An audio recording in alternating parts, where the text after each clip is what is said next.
Vous avez au choix des poivres et des épices ici, des herbes aromatiques avec de l'armoise cola et de la verveine citronnelle. L'armoise cola qui est une plante qui va avoir l'odeur et le goût du Coca-Cola pour aider un peu et vous donner une idée. Muscade, badiane, des citrons verts séchés. Et donc, que ce soit en Collins ou en fizz, le plus connu pour le gin fizz, on va être sur une base de spiritueux, d'acide et de sucre. Donc là, pareil, vous allez pouvoir faire votre choix. Donc soit partir sur un gin fizz classique, pas trop classique puisque je vous ai apporté un petit gin aromatisé maison, à la framboise et au romarin. Soit on part sur un apéritif plutôt classique et on part sur un Porto Fizz ou Porto Collins. Et pour ceux qui aiment un peu plus la fête et les îles, un peu de rhum.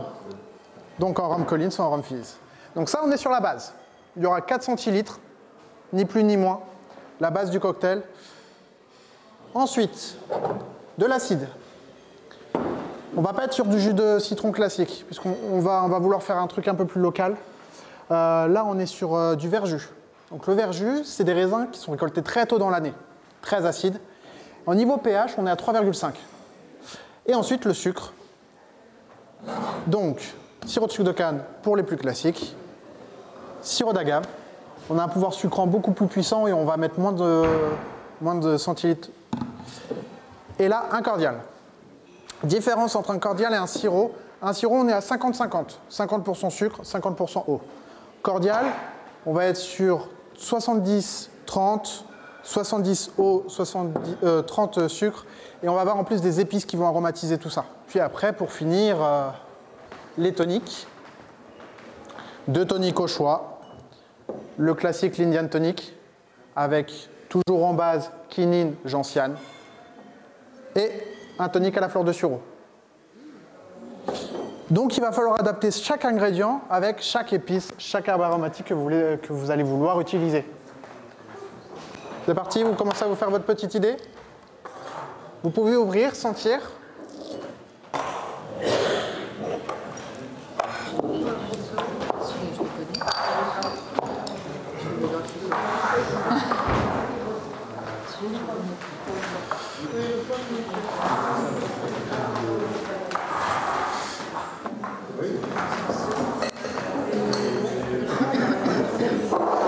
Autre produit dont je ne vous ai pas encore parlé, donc ça sera vraiment à la finalité, ça va être les bitters. Un bitter dans le monde du cocktail, c'est un peu le sel et poivre de la boisson.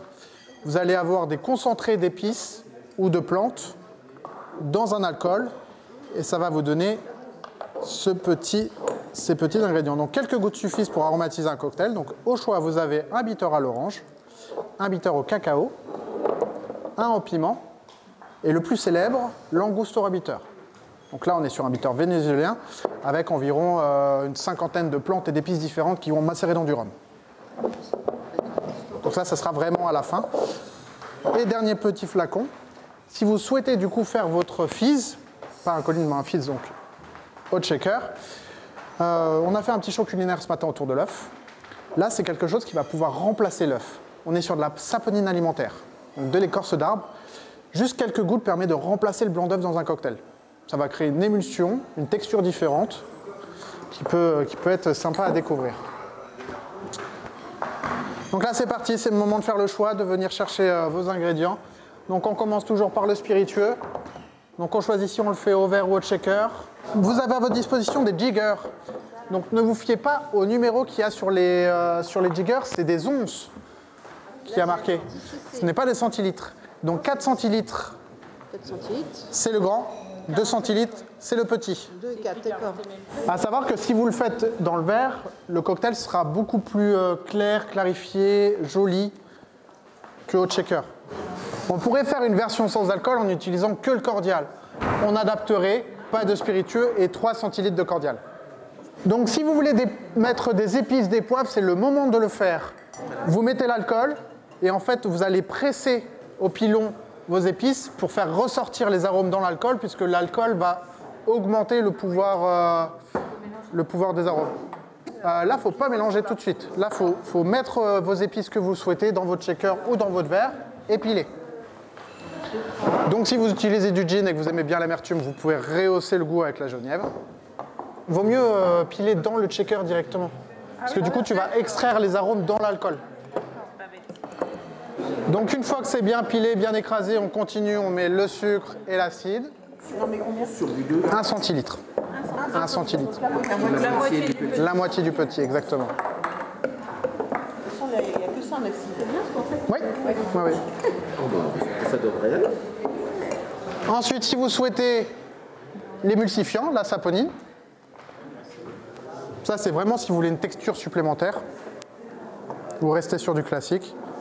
Donc juste une toute petite pipette comme ça suffit. Ça remplace un blanc d'œuf entier. Est-ce que c'est bon ou le goût, c'est vraiment très personnel. Donc c'est pour ça qu'en fait le but là, c'est que vous soyez sur des produits qui vous affectionnent particulièrement. Et si vous affectionnez ces produits, forcément ça sera bon après. Une fois que c'est prêt, on va commencer à checker. Donc on verse tous les ingrédients dans la grosse timbale, en fermant et en tapant sur le cul pour bien sceller. Il faut que ça ferme. Exactement. Et là, tu fais Une main en dessous, une main au-dessus, et on fait un 8. Il faut de l'énergie, parce que là, vous avez mis justement de l'émulsifiant, il faut créer cette émulsion. Donc il faut bien secouer. Nous, on a pris la méthode feignante. Une main au-dessus, une main en dessous, et... c'est pas du 8 ça. Il y a de l'entraînement. Alors, Ça va être bon, je pense. pour ouvrir le checker une fois qu'il est sous pression, vous allez remarquer qu'il existe une petite ouverture là. Un petit coup sec, et ça débloque tout seul. Pas besoin de forcer comme un bourrin. Magique. Ah ouais. Hop, voilà. Ah, c'est bien émulsionné. Hein. Colline, c'est de la rigolade là. Ouais, mais t'es drôle, toi. T'es jeune, allez vas-y. Mais Là, c'est du cœur. il y a une petite timbale ici. Je vais aller rincer celle-là.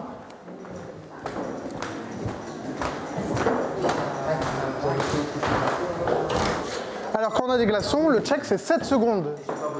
7 secondes, pas plus parce que ça ne rafraîchira, le taux de rafraîchissement ne pourra pas descendre plus. Ah oui, Combien de temps, papa 7 secondes. On est sur un cocktail au shaker et pas au verre à mélange. Au shaker, pourquoi? Parce que lui, il veut beaucoup plus d'air dans son cocktail, beaucoup plus de fraîcheur.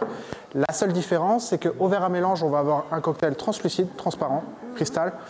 Et vu qu'on va apporter de l'air et des glaçons, enfin de la paillette de glace en frappant avec les shakers, il va être un peu plus trouble. Ça va être la différence.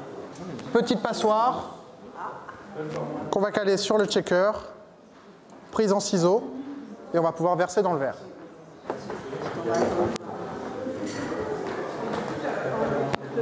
Donc là, vous avez du coup une base chargée en arômes. Donc on va la diluer avec le tonique justement. Hop.